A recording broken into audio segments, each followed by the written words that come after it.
mərhum Şeyx Ənsari, Şeyx Murtəza Ənsari Rizvanullah Teala əleyh Xatamül Müctəhidin deyirlər ona. Yəni onun Rəsail Məqasid kitabını oxumayan fəqih sayılmır.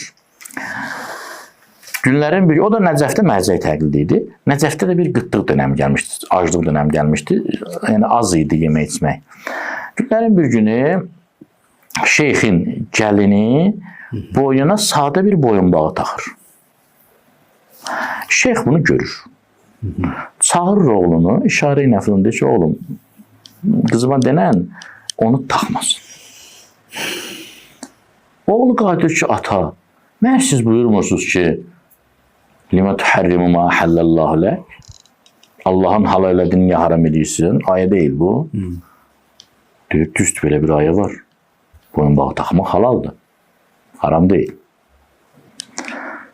Amma Nəcəfin lap o ucqar yerində yaşayan bir yoxsul kişi axşam heç nə qazana bilməyib evə gələndə yoldaşı ona deyəndə ki, niyə biz bu vəziyyətdə yaşayırıq? Qoy o deyə bilsin ki, Şeyx Ənsaridə bizi kim yaşayır. Əgər onu deyə bilməzsə, o ailəsinin yanında xəcalətli qalacaq. Mən gərək mərcəy təqlid olaraq ona o şəraiti yaradım ki, o xanımı ona deyəndə ki, biz niyə bu gündə yaşayırıq, desin ki, nə olur, bizə Şeyx də bizi kim yaşayır. Əli əleyhissalam bunun bariz nümunəsini yaşadırdı, əməlli başlı yaşadırdı.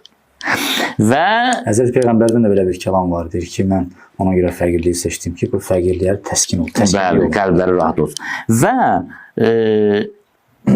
Əli əleyhissalam Allahı təmsil eləyirdi. Əli əleyhissalamın hakimiyyəti Allahın hakimiyyəti idi.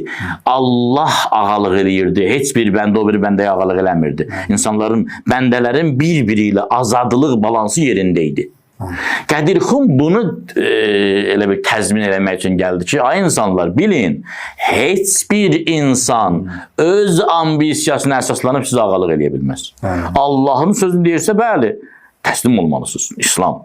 Çünki ən güclü məntiq hikmət odur. Amma heç kəs öz ağalığını sizə yeridə bilməz beyninizə. Bu, Qədirxumun və imamətin fəlsəfəsi idi.